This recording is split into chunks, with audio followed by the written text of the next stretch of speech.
जय हिंद, जय महाराष्ट्र, जय सनातन. बंधू आणि भगिनींनो, भारतामध्ये आपण पाहतो की प्रत्येक वर्षी देशात 3 ऋतू असतात. उन्हाळा, पावसाळा, हिवाळा. बरोबर आहे की नाही? परंतु जागतिक लेवलवर म्हणजेच पृथ्वीच्या इतर भागामध्ये आशिया खंड जर सोडला आणि भारत जर सोडला तर जगाच्या पाठीवर फक्त 2च ऋतू आहेत, उन्हाळा आणि हिवाळा. हे 2 ऋतू युरोप, आफ्रिका, अमेरिका, ऑस्ट्रेलिया वगैरे इतर प्रांतामध्ये तुम्हाला पाहायला मिळतील. परंतु भारत असा एक देश आहे ज्या ठिकाणी आपल्याला 3 ऋतू पाहायला मिळतात. उन्हाळा, पावसाळा आणि हिवाळा. ह्या 3 ऋतूची रचना भारत या देशासाठी फार महत्त्वाची अशी आहे. भारत तसा पाहता नैसर्गिकदृष्ट्या जगाच्या नकाशावर पूर्व दिशेला येतो आणि पूर्व दिशा ही सूर्याची दिशा मानली जाते. त्या दृष्टीने भारत हा सर्वात प्रथम सूर्य उगवणारा देश असा मानला गेला आहे. आणि या ठिकाणी पृथ्वीची रचना जी आहे ती अशी कललेली आहे. 23° कलल्यामुळे आणि देशाची भौगोलिक रचना पाहता या ठिकाणी आपल्याला 3 ऋतू पाहायला मिळतात. एकीकडून हिमालय पर्वतरांग, एकीकडून हिंद महासागर, एकीकडून अरबी समुद्र आणि एकीकडून बंगालचा उपसागर. अशी तिन्ही बाजूने असलेली नैसर्गिक रचना जगाच्या पाठीवर जवळपास कुठल्याच देशाला नाही. तर अशी ही नैसर्गिक रचना असलेला भारत जगातील एकमेव देश आहे. आणि 23° झुकलेल्या या पृथ्वीच्या अक्षामुळे भारताला विशिष्ट अशा प्रकारची रचना त्या ठिकाणी मिळालेली आणि त्यातून या 3 ऋतूची निर्मिती झाली. 3रा ऋतू हा भारतासाठी वरदान आहे, तो म्हणजे पावसाळा. आणि 3.5 ते 4 महिन्याचा हा पावसाळा भारतीयांसाठी एक ज्याला आपण वरदान म्हणता येईल नैसर्गिक, ते भारतीयांना लाभलेलं आहे. तर या ठिकाणी उत्तर ध्रुव आणि दक्षिण ध्रुव ह्या 2 ध्रुवाच्या ठिकाणी काय होतं आहे की डिसेंबर ते जून या कालावधीमध्ये उत्तरायण नावाचं पक्ष सुरू होतं, जो भारतीय पंचांगाशी निगडित आहे. आता ते पंचांग आपण मागे बघितलेलं आहे. परत एक वेळेस आपण पंचांगावर चर्चा करणार आहोत. पंचांग का महत्त्वाचं आहे. तर उत्तरायण सुरू होतं आणि डिसेंबरपासून सूर्य हा उत्तर दिशेला सरकायला सुरुवात होते.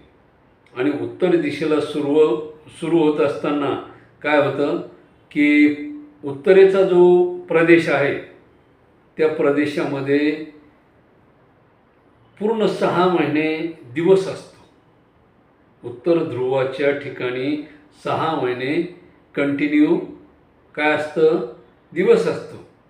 24 तास प्रकाश 6 महिने. आणि तो कुठपर्यंत असतो, जूनच्या 21 तारखेपर्यंत. आणि जूनच्या 21 तारखेला काय होतं, हळूहळू परत दक्षिणायन सुरू व्हायला सुरुवात होती. आणि हे दक्षिणायन सुरू झाल्यानंतर काय होतं की सूर्य हा दक्षिण दिशेकडे सरकायला लागतो. आणि सरकत असताना काय होतं की हळूहळू मग डिसेंबर ते जून हा कालावधी भारतीयांसाठी उष्णतेचा दिवस असते.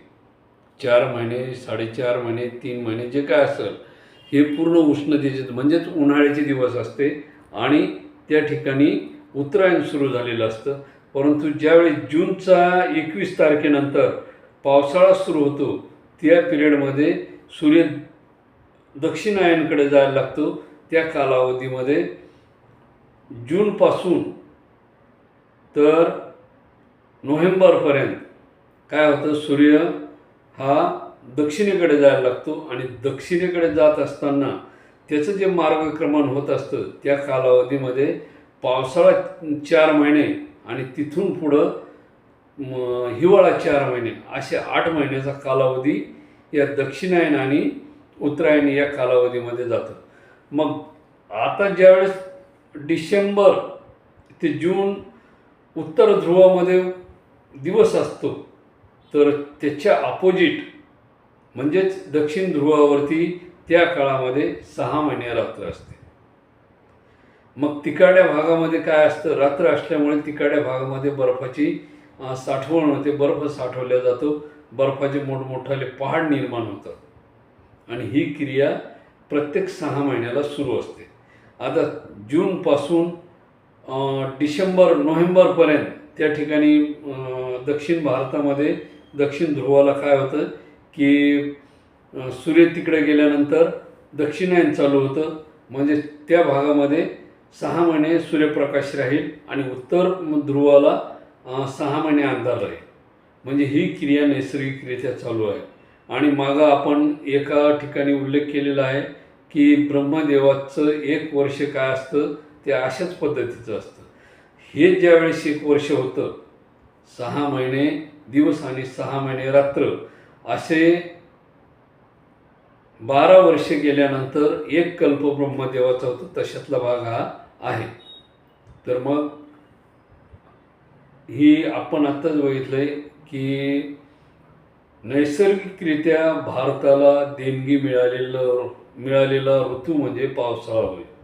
आणि या पावसाळ्याच्या सानिध्यामध्ये भारतीय आपापल्या पद्धतीने जीवनमान जगत आहेत आणि त्याचा फायदा भारतीय जनतेला अनेक स्वरूपामध्ये होतो. पीक उत्पादनासाठी होतो, जे काय असेल ते म्हणजे शेतीची मशागत करणे, जे काय असेल ते त्यांच्या उपयोगी पडणारा हा ऋतू आहे पावसाळा. आणि याच पावसाळ्याच्या सानिध्यातून त्यांना अनेक प्रकारचे सहाय्य मिळते. जय हिंद, जय महाराष्ट्र, जय सनातन.